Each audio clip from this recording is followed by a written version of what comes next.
राज्य सचिवालय में मुख्यमंत्री पुष्कर सिंह धामी ने गन्ना विकास विभाग की समीक्षा की है। वहीं समीक्षा बैठक के बाद जोशीमठ को लेकर सीएम धामी का कहना है कि प्रभावित जनता को शिफ्ट करने की प्रक्रिया जोरों शोरों से चल रही है। साथ ही पुनर्वास के लिए 2 स्थानों को चिन्हित कर जियोलॉजिकल विभाग सर्वे कर रहा है, जिसके बाद कोई निर्णय इस पर आगे लिया जाएगा। दूसरी तरफ केंद्र सरकार का पूरा सहयोग राज्य को मिल रहा है, जिसके चलते बजट की कोई परेशानी नहीं आने दी जाएगी। देखिए, जितने भी जो भी बजट की आवश्यकता होगी उन संसाधनों पर हम विचार कर रहे हैं। संसाधन हम सब जुटाएंगे और हमको भारत सरकार का माननीय प्रधानमंत्री जी का हर संभव उन्होंने हमको अपना आशीर्वाद दिया है, उन्होंने सहायता का आश्वासन दिया है कि हर तरीके से सहायता करेंगे। और 2 स्थान वहाँ पर खोज रहे हैं, भूवैज्ञानिक उस पर काम कर रहे हैं, जियोलॉजिकल जो सर्वे है इत्यादि उसकी कार्रवाई प्रारंभ कर दी गई है। जैसे ही वो सब ठीक पाया जाता है तो हम उस पर आगे कार्रवाई शुरू करेंगे। और वहीं कांग्रेस का डेलीगेशन प्रदेश अध्यक्ष करण माहरा के नेतृत्व में सूबे के मुख्यमंत्री पुष्कर सिंह धामी से मिलने उनके कैंप कार्यालय पहुंचा। कांग्रेस के कार्यकर्ताओं ने मुख्यमंत्री पुष्कर सिंह धामी से जोशीमठ और अन्य क्षेत्रों में आ रही दरारों के बारे में चर्चा की और साथ ही जोशीमठ भू धसाव में प्रभावित लोगों को वन टाइम सेटलमेंट और तमाम तरीके की सुविधाएं उपलब्ध कराने को लेकर भी चर्चा हुई है। मुख्यमंत्री से मिलने के बाद कांग्रेस प्रदेश अध्यक्ष और नेता प्रतिपक्ष यशपाल आर्य मीडिया से मुखातिब हुए हैं। उन्होंने कहा कि कांग्रेस पार्टी सरकार के हर कदम पर अपनी पैनी नजर बनाए हुए है और यदि कोई कोताही सरकार द्वारा बरती जाएगी तो कांग्रेस पार्टी जनता की आवाज उठाने का काम करेगी। देखिए, आप प्रदेश कांग्रेस कमेटी के नेतृत्व में आदरणीय हरीश रावत जी, माननीय प्रीतम सिंह जी, सुमित, हम 6 तारीख से समय मांग रहे थे उत्तरकाशी की घटना को देखते हुए और जोशीमठ की घटना को देखते हुए, और हम 6 तारीख को हमने समय मांगा, नहीं मिला। 7 तारीख को समय मांगा, नहीं मिला। कल जब हम वहाँ से चल रहे थे जोशीमठ से, तो हमने 4 बजे के आसपास मुख्यमंत्री कार्यालय से समय मांगा। अगर हमको कहीं कोई कमी लगेगी, हमको लगेगा कि सरकार लोगों के साथ सही से न्याय नहीं कर रही है, तो कांग्रेस फिर आगे की अपनी रणनीति को तय करेगी। और में उत्तराखंड के जोशीमठ में हालात दिन प्रतिदिन बिगड़ते जा रहे हैं। भू धसाव के चलते तमाम घरों और होटल्स में दरारें पड़ गई हैं। प्रशासन ने असुरक्षित जोन इसको घोषित कर दिया और ऐसे में जो घर और इमारतें सबसे ज्यादा प्रभावित हुए हैं उन्हें जमींदोज करने का काम शुरू कर दिया गया है। बताया जा रहा है कि सबसे पहले होटल मलारी इन और माउंट व्यू को ढाया जा सकता है। इन होटल्स को खाली करा दिया गया है और बताया यह भी जा रहा है कि दरार पड़ने के चलते होटल लगातार पीछे की ओर झुकते जा रहे हैं। प्रशासन की ओर से अनाउंसमेंट यह किया जा रहा है कि लोग होटल से दूर जाएं। कल यानी कि बुधवार को इन 2 होटल्स को डिमोलिश किया जाएगा। इससे पहले स्थानीय लोग इसका विरोध कर रहे हैं। स्थानीय लोग मुआवजे की मांग पर अड़े हुए हैं। और वही सीजन में पहली बार मंगलवार को लखनऊ से दुबई के लिए सब्जियों का पहला कंसाइनमेंट एयर इंडिया की फ्लाइट से यह भेजा गया है और उसमें 3 टन भिंडी है, 1 टन गाजर है और 400 किलो मटर इसमें शामिल है। जल्द ही गाजर, मटर, मिर्च का भी निर्यात अरब देशों सहित यूरोप के लिए भी यह किया जाएगा। कृषि मंत्री श्री सूर्य प्रताप शाही ने कहा है कि प्रति सप्ताह 10 टन सब्जियों का अरब देशों को निर्यात यह किया जाएगा। बिल फाउंडेशन के साथ एक प्रेजेंटेशन उन्होंने किया था। उसके बाद मैंने उनको 21 दिनों के भीतर उसी क्षेत्र के भीतर तकनीकी का और साथ साथ में न्यूट्रिएंट्स का पोषण को उद्योग किए जाने की दृष्टि से और न्यूट्रिशन ग्रेड फूड ग्रेन को प्रोडक्शन और उसको फोकस करके उसे बढ़ाए जाने की दृष्टि से महिलाओं के लिए आसान खेती कैसे हो सके और उनको कम श्रम में वो क्या कर सकती है, तो उनको उसके लिए जागरूक और प्रशिक्षित किए जाने की दृष्टि से और साथ साथ में जो है वो एग्रीकल्चर का जो उत्पाद है उसको मार्केटिंग के दृष्टि से मार्केट लिंक के जोड़े जाने के दृष्टि से उनके साथ एक बातचीत करके राज्य सरकार के साथ MOU हुआ था। आज उसी की समीक्षा की गई है।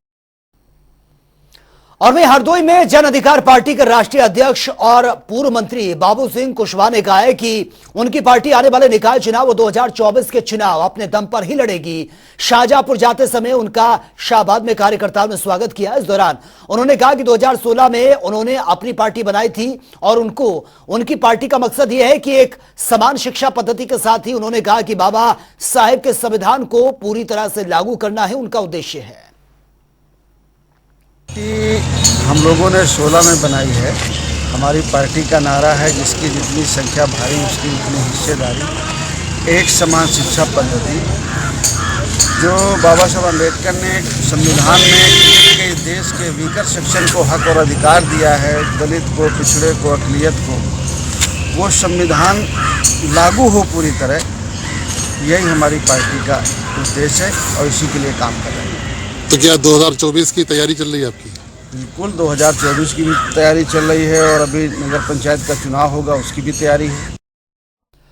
और वहीं विधान परिषद सदस्य श्याम नारायण सिंह ने अरोरा नवीन मंडी समिति के धान क्रय केंद्रों का निरीक्षण किया है। श्याम नारायण सिंह ने धान क्रय केंद्रों पर तोल कांटे की कमी को लेकर उच्च अधिकारियों से बातचीत कर जल्द से जल्द क्रय केंद्रों पर तोल कांटे की व्यवस्था करने के निर्देश दे दिए हैं। वहीं उन्होंने निरीक्षण के दौरान कर्मचारियों से धान क्रय के बारे में जानकारी ली और किसानों का भुगतान समय पर हो रहा है कि नहीं, भुगतान रजिस्टर की भी जांच की है।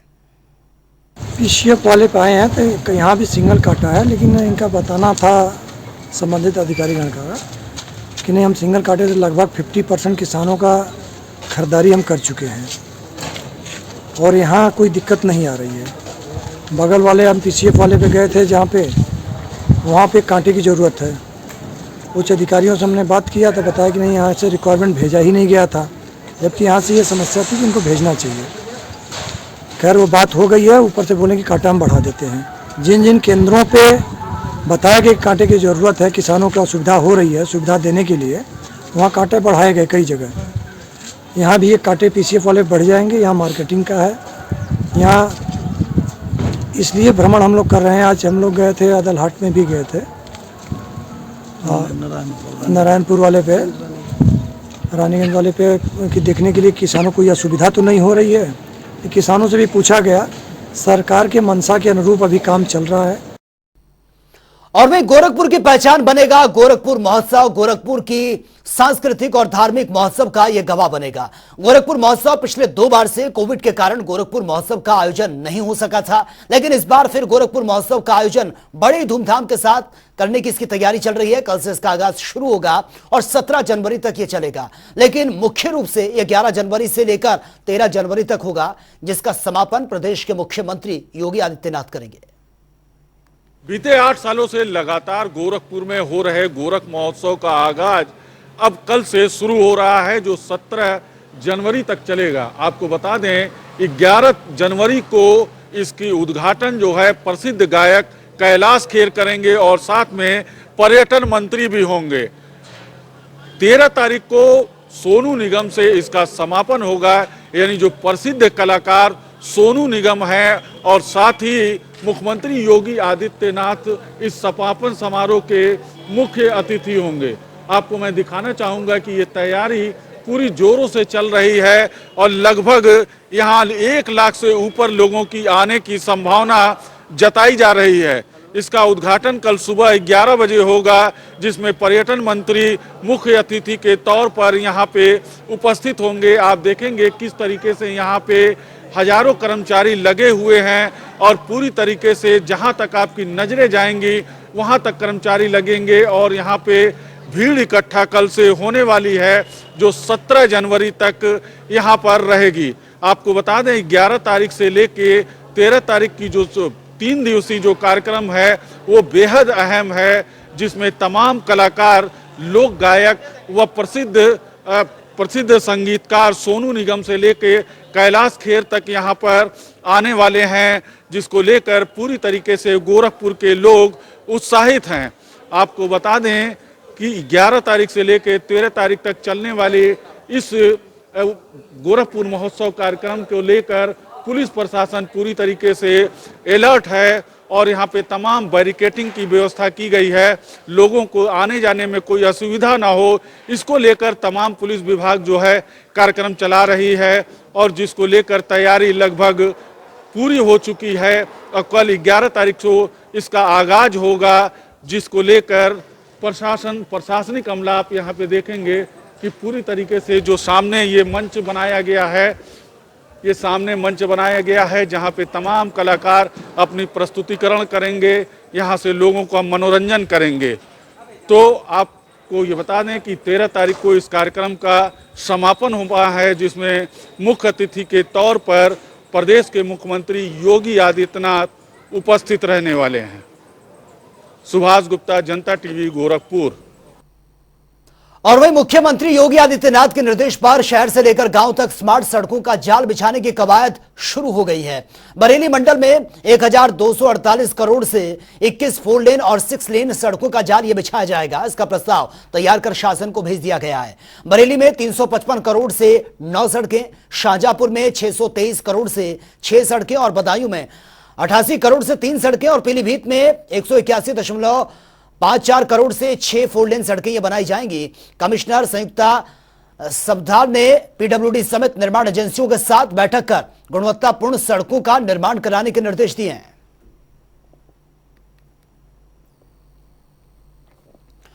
और वे उत्तर रेलवे लखनऊ मंडल ट्रेनों में अवैध वेंडिंग रोकने के लिए नई योजना को रेलवे ने शुरू कर दिया है। इसमें बेरोजगार युवकों को चलती ट्रेन में कंघी और पेपर सोप और साथ ही खिलौने, तौलिया, लगेज, चेन और ताले सहित उचित स्वास्थ्य और स्वच्छता संबंधी सामग्री बेचने की सुविधा यह दी गई है। और इस काम से जहां एक और अवैध वेंडर्स पर रोक लगेगी, वहीं यात्रियों को उचित मूल्य पर सामान्य सामग्री भी आसानी से मिल सकेगी।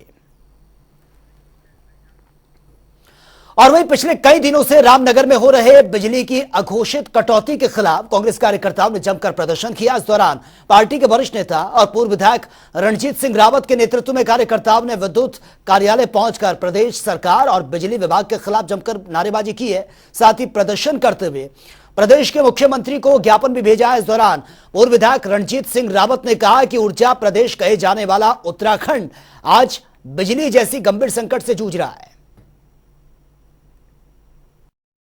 ये पूरा उत्तर भारत भयंकर शीतलहर की चपेट में है और रामनगर में भी आज कई दिनों बाद भावर में जो है धूप देखने को मिल रही है। यहाँ शहर में तो आ जा रही है ऊपर, ढिकली से ऊपर को रोज ही है, लेकिन भावर अगर गांव में आप जाएंगे तो धूप, कोहरा है, भयंकर शीतलहर चल रही है। और सरकार ने बिजली कटौती का कोई रोस्टर जारी नहीं किया है। सरकार से पूछो तो सरकार कहती है कोई कटौती प्रदेश में बिजली की नहीं है, लेकिन बिजली। और देहरादून में कांग्रेस का डेलीगेशन प्रदेश अध्यक्ष करण माहरा की मौजूदगी में सीएम आवास पहुंचा। इस दौरान पुलिस ने राजभवन पर कांग्रेस प्रतिनिधि मंडल को रोक लिया था, जिससे कांग्रेस प्रतिनिधि मंडल और पुलिस के बीच जमकर धक्का मुक्की हुई और मुख्यमंत्री पुष्कर सिंह धामी मुर्दाबाद के नारे भी लगाए गए। पूरे मामले में कांग्रेस ने आरोप लगाते हुए कहा कि कांग्रेस बीते 3 दिनों से मुख्यमंत्री से मिलने का टाइम मांग रही है, लेकिन सीएम समय का हवाला देकर उनकी अनदेखी कर रहे हैं। वहीं इस पर पुलिस का कहना है कि सीएम आवास में बात करके शाम 6 बजे मुलाकात का समय यह दिया गया था। देखिए, हम 6 तारीख से लगातार मुख्यमंत्री से समय मांग रहे हैं। मैं मुख्य विपक्षी दल का अध्यक्ष हूं और कांग्रेस पार्टी की तरफ से जब कोई वहां नहीं गया, आदरणीय प्रीतम सिंह जी जो हमारे पूर्व अध्यक्ष और नेता प्रतिपक्ष रहे, वो सबसे पहले वहां जाके लोगों से मिले। उसके बाद दूसरे दिन हमारे पूर्व मुख्यमंत्री आदरणीय हरीश रावत जी, पूर्व अध्यक्ष गणेश गोदियाल जी, अनुकृति गिसाई जी, और रात शाम को मैं भी वहां पहुंचा। हम लोगों ने वहां रात्रि विश्राम किया, लोगों के बीच में हम लोग रहे। दूसरे दिन हम 6 बजे तक लगातार मोहल्ले मोहल्ले जाके लोगों से बात करते रहे।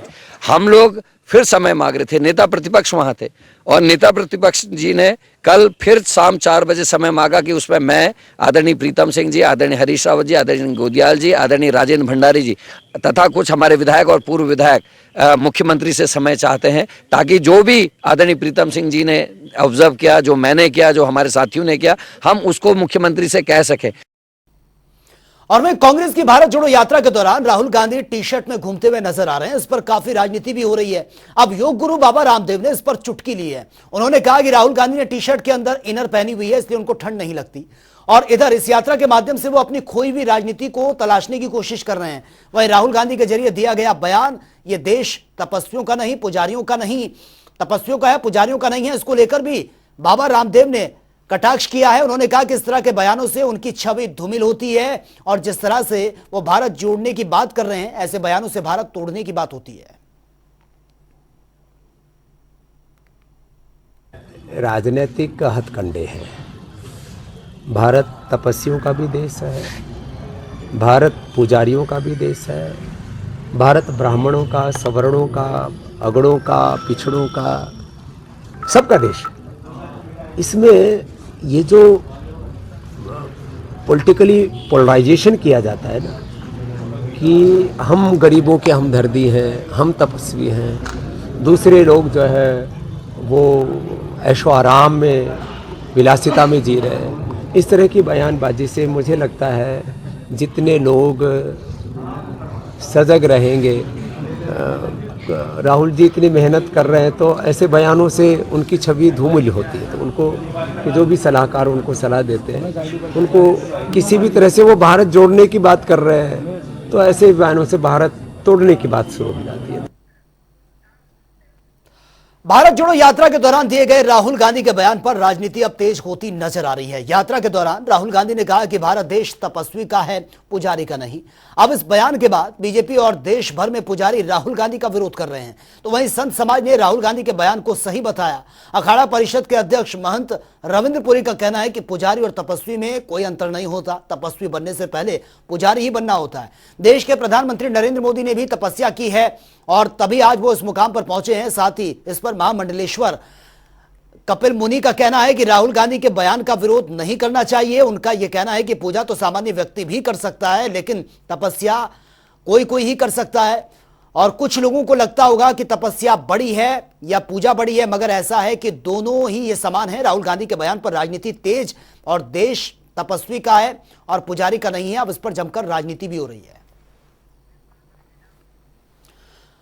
और आपको बता दें कि लैंसीडाउन विधानसभा से बीजेपी विधायक दिलीप रावत ने कांग्रेस पर बड़ा हमला बोला है। दरअसल राहुल गांधी की भगवान राम से की जा रही तुलना पर बीजेपी विधायक दिलीप रावत का कहना है कि कांग्रेस की ओर से राहुल गांधी को भगवान राम का अंश अवतार बताया जाना सनातन धर्म का बहुत बड़ा अपमान है। उनका कहना है कि कांग्रेस शुरू से ही भगवान राम के अस्तित्व को नकारती आई है, लेकिन बीजेपी की देखा देखी में कांग्रेस आज राम का जाप अलाप कर रही है। कांग्रेस ने जो है हर समय राम के अस्तित्व को नकारा है और आज भारतीय जनता पार्टी ने और राष्ट्रवादी और सनातनी धर्म अवलंबियों ने ये उनको बाध्य कर दिया है कि वो राम की जाप करने लगे। और आज यही है कि आज वो राहुल जी को उनका अंश अवतार बता रहे हैं और ये सरासर सनातन धर्म का बहुत बड़ा अपमान है। और मैं समझता हूँ कि जिन्होंने राम के अस्तित्व को नकार दिया हो और अगर वो इसको हनुमान का अंशावतार कह रहे हैं तो इससे ज़्यादा सनातनियों का और भी कोई उपास नहीं हो सकता।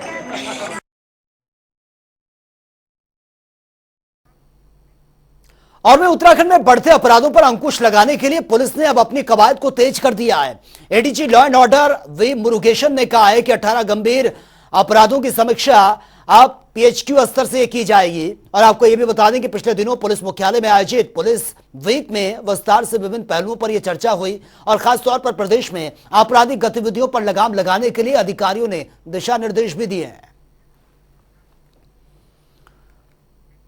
और वहीं बागेश्वर जिले के दुग नाकुरी में चल रही विवादित खड़िया माइनिंग की जांच शुरू हो चुकी है, जिसके चलते जिला प्रशासन बाफिला गांव में संचालित राजपाल लेगा की केवी माइन में पहुंची है और ये लंबे समय से विवादों में चल रही है। और पिछले केवी माइन पर 47 लाख का जुर्माना ये लग चुका है और 2 बच्चे भी इस माइन में मर चुके हैं। खड़िया माइनों में मैनेजर पद से अपना करियर शुरू कर अब उत्तराखंड सरकार में खनन विभाग में अपर निदेशक पद पर हैं। और गांव के प्रधान जगदीश सिंह बाफिला ने गांव में हो रहे अवैध खनन से बचाने के लिए जिला प्रशासन को बाकायदा शिकायत भी दी थी।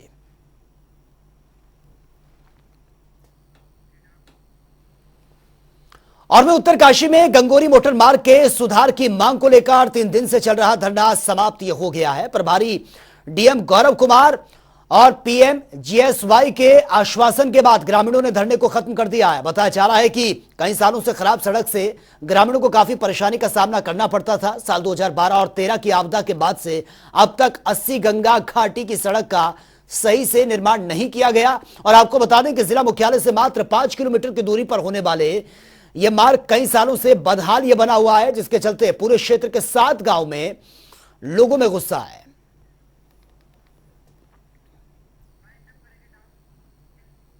तो फिलहाल इस बुलेटिन में मेरे साथ इतना ही, लेकिन तमाम खबरों के लिए आप बने रहिए जनता टीवी के साथ। नमस्कार।